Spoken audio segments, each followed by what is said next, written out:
لکھا ہے، یہ بنی اسرائیلی روایت ہے، لکھا ہے کہ حضرت موسیٰ علیہ السلام کوئی طور پہ گئے، جا کے عرض کی یا اللہ ایک بار تیری ایک بندی کے بارے میں نے پوچھا تھا کہ وہ پوچھتی ہے کہ اے اللہ کے نبی علیہ السلام بتائیں بیٹا ہوگا کہ نہیں ہوگا، تو اللہ پاک آپ نے فرمایا تھا نہیں ہوگا، لیکن وہ تو اس حال میں آئی کہ اس کی گود میں چاند سا بیٹا ہے، دینے والے آپ ہیں، هو اللہ الخالق الباری المصور هو الذی یصورکم فی الارحام کیف یشاء، یہ بیٹا کیسے ہو گیا؟ تربیت کرنی تھی نا اپنے کلیم کی۔ فرمایا کلیم علیہ السلام جاؤ جا کے انسان کا گوشت لے کے آؤ۔ اب حضرت موسیٰ علیہ السلام نے ایک برتن لیا، ایک چھری لئی اور بنی اسرائیل میں چل نکلے، ایک کو کھڑا کر کے پوچھا اور بھئی یہ اللہ نے انسان کا گوشت مانگا ہے، اور بندہ انکار۔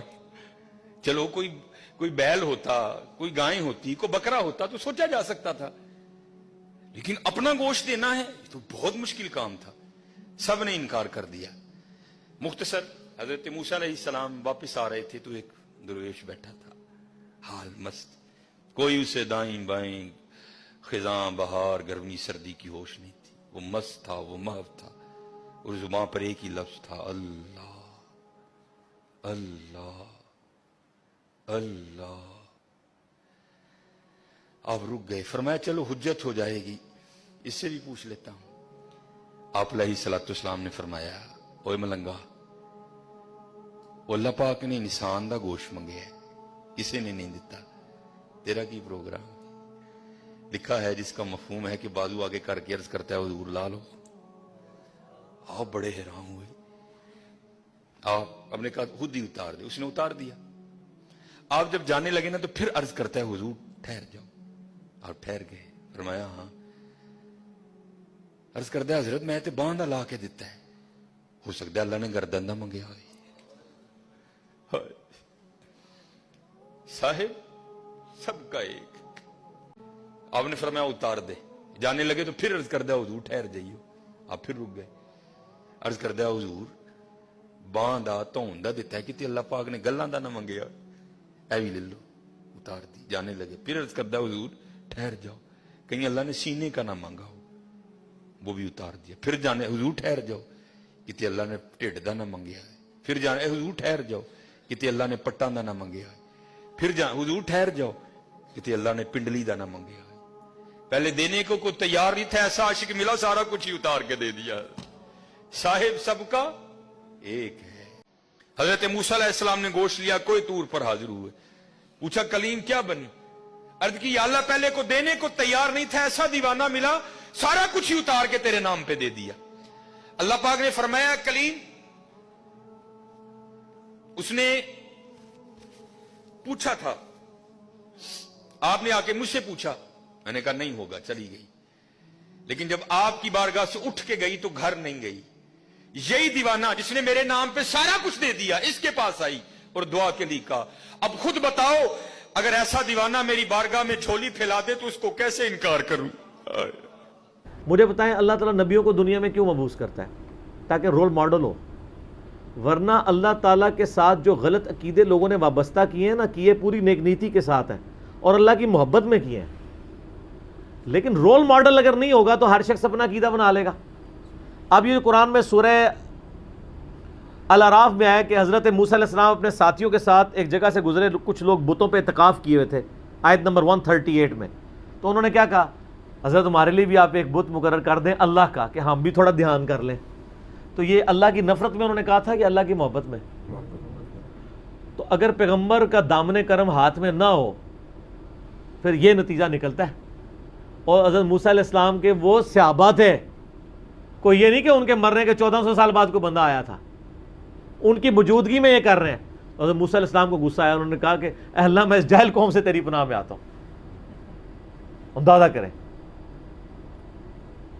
تو اللہ کی محبت میں اگر آپ پیغمبر کو چھوڑ کے کوئی اور راستہ اختیار کرتے ہیں نا، وہ ریجیکٹڈ ہے۔ اللہ تک پہنچنے کا ذریعہ جو راستہ ہے وہ صرف نبی کا پیٹرن ہے۔ اسی لیے اطاعت رسول کی بات ہے کہ رول ماڈل آپ کے سامنے ہو، یہ نہ ہو کہ آپ اللہ کی محبت میں کچھ ایسی چیزیں منسوب کر دیں اور پھر وہ جناب یہ مثنوی مولانا روم کے اندر یہی کچھ تماشے لکھے ہوئے ہیں نا، کوئی جی موسیٰ علیہ ایک بندہ تھا، اس نے موسیٰ علیہ السلام کو جو ہے وہ اللہ تعالیٰ نے فرمایا موسیٰ تجھے میں ایک بندے سے ملاقات کراتا ہوں، بس کہانیاں بنائی ہوئی ہیں. تو اللہ تعالیٰ نے موسیٰ علیہ السلام کو کہا جی مجھے انسانی گوشت چاہیے. دیکھو اللہ نے انسانی گوشت کیا کرنا ہے، جہاں پہ قربانی چاہیے تھی وہ قرآن میں آ گئی ہے بیٹے کی، اور وہ بھی بیٹا قربان نہیں کروایا، وہاں پہ بھی ایک جو ہے مینڈا ہی آیا تھا. تو حضرت موسیٰ علیہ السلام لوگوں کے پاس گئے، کوئی بھی گوشت دینے کے لیے تیار نہیں ہو رہا. اینڈ پہ ایک فقیر کے پاس چلے گئے، اپنے ننگے فقیروں کو ثابت کرنے کے لیے جعلی کہانیاں بنائی ہوئی ہیں. اچھا اس نے کہا موسیٰ علیہ السلام کو کہ جی ادھروں وڈ کے دیاں، ادھروں وڈ کے دیاں، ادھروں وڈ کے دیاں، یا ادھروں وڈ کے دیاں، اے میں کیا ہے ایلا. اچھا تو اللہ تعالیٰ کے پاس واپس گئے تو اللہ نے فرمایا یہ میرا نیک بندہ ہے. موسیٰ تو بھی تو انسان تھا، تو نے اپنا گوشت کیوں نہیں اتار دیا؟ کہے سبحان اللہ.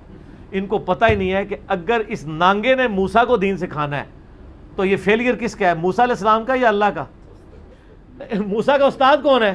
اللہ، جس نے اس کو اپنا ریپریزنٹیٹو اور نمائندہ بنا کے دنیا میں بھیجا ہے، اور وہ ایک نانگے سے جا کے دین سیکھے گا. جھوٹ کہانیاں بنائی ہوئی ہیں اور وہی کہانی آگے چل رہی ہے. تو پھر ہم کیوں نہ کہیں کہ کتابوں کا خدا اور ہے اور بابوں کا خدا اور. یہ تعلیمات پیغمبروں کی نہیں ہے. آپ ان سے جا کے کہیں گے جی پیغمبروں کی میراث تو علم ہے، علم کتابوں میں ہے. او نہیں جی سینہ بسینہ چلتا ہے.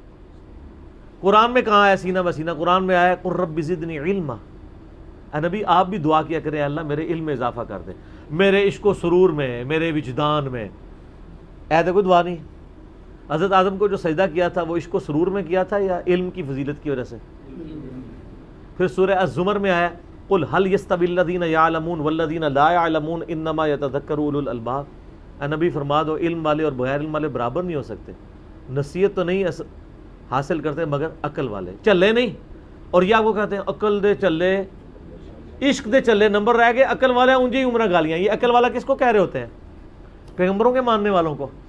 اور بابوں کے ماننے والوں کو یہ کہہ رہے ہوتے ہیں عشق والے. تو سر آپ بابوں کے ساتھ رہیں.